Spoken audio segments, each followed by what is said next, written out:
Hello everyone, আসসালামু আলাইকুম। কেমন আছেন সবাই? আশা করছি ভালো আছেন। আমিও ভালো আছি।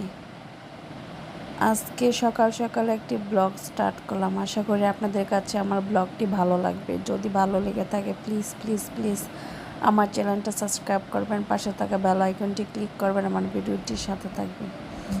এই যে দেখেন আমার সোনা পাখি কী করতেছে, এখানে উপরে দাঁড়ায় এসে খেলা করতেছে। আর আমি এগুলো বিছানার চাদর চেঞ্জ করবো, এগুলি সব ক্লিন করা হবে আজকে। আমার মেয়েকে স্কুলে দিয়ে এসে তারপর আবার টিফিন খাওয়াইবো। এখন নাস্তা বানাবো। এখন আগে সংসারে টুকিটাকি কাজ এগুলি করে নেই, বিছানাটা গোছাবো। আগে মেয়েকে স্কুলে নিয়ে দিয়ে আমার এই কিছুক্ষণ হয়েছে বাসায় আসলাম। আসার পরে এই যে বিছানার চাদর টাদর এগুলি চেঞ্জ করব। দেখেন ওই যে মেয়ে রুটি বানায় রেখে দিছি, এখন শুধু খালি মুরগির মাংস রান্না করে টিফিনটুকু নিয়ে যাব। আর এই রুমে দেখেন, জানেন সকালবেলা মেয়েকে স্কুলে দিয়ে আসার পরে যে সংসারে কাজে লাগতে হয়, বিশেষ করে আমার রুম টুম অগোছালো দেখলে আমার আমার মানে কোনো কিছুই ভালো লাগে না। আমার মেজাজ যেন মানে 100-এর উপরে থেকে থাকে। মানে কি বলবো, আমার মানে পরিপাটি হয়ে থাকতে খুবই ভালো লাগে। আগে রুম টুম ক্লিন করব, তারপরে গিয়ে রান্না বান্না করব। আমার মানে এলোমেলো থাকলে আমার কাছে ভালো লাগে না। মানে আমার মনে হয় যে রুম একদম পুরা বাসা পরিষ্কার, আমার রান্না করতেও শান্তি, সব মানে সব কিছু কাজ করতে আমার কাছে ভালো লাগে। জানি না কার কী রকম অনুভূতি, আমার কাছে এরকমই। আমার সংসারের আগে আমি রুম টুম ক্লিন করব, তারপর আমি বাকি কাজগুলি করব। দেখেন আমার রুমটা গোছাইছি।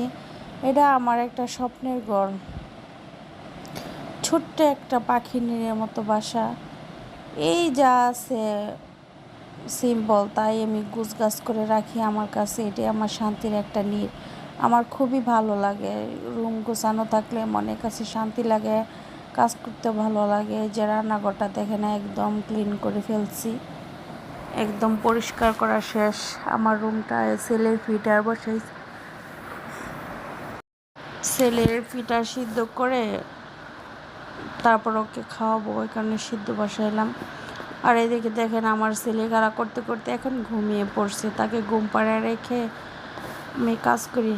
আসলে মানুষ, কিছু কিছু মানুষ আছে আপনি দেখবেন বাচ্চা ঘুমালে মাও ঘুমা, কিন্তু আমার ছেলের বয়স 9 মাস 10 মাসে পড়বে। আমি মনে হয় না এই 9 মাসে কোনো দিনও আমি আমার ছেলে ঘুমাইছে পাশে আমি ঘুমাই রয়েছি, কখনো হয় না এরকম। আমার মনে হচ্ছে আমার ছেলে ঘুমাইলে আমি কোন সময় সংসারে কাজ করব, কাজ শেষ করব। আবার কাজ কোনো রকম কাজ শেষ করলাম, রান্না বান্না সব কিছু গুছগাছ করে রাখলাম, রান্না শেষ করলাম, রুম টুম সব ক্লিন করলাম, মানে একটু গোসল করেছি, রেস্ট নেব, এই মুহূর্তে আবার মানে শেষ হয়ে যায়। এতে দেখেন এখানে দুপুরে রান্না করার জন্য কেটে নিলাম।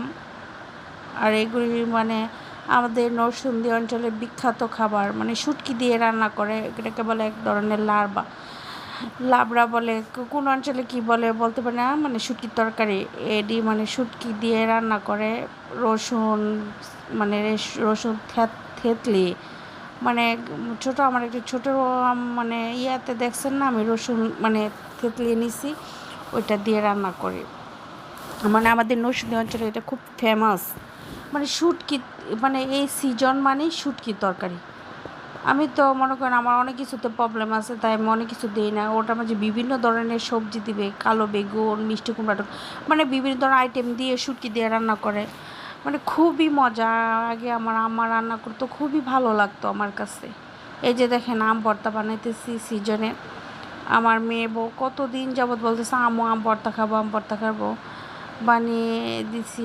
জানেন এই মুহূর্তে আমি ভিডিও এডিট করতেছি, এই মুহূর্তে আমার মুখে পানি চলে আসছে আম দেখি। মানে টক এমন একটা জিনিস, এমন কোনো নারী নাই যে তার টকের প্রতি আসক্ত নাই। মানে টক সবারই পছন্দ, আর এই যে সিজনাল একটি ফল, এটা তো সবার পছন্দ থাকবেই।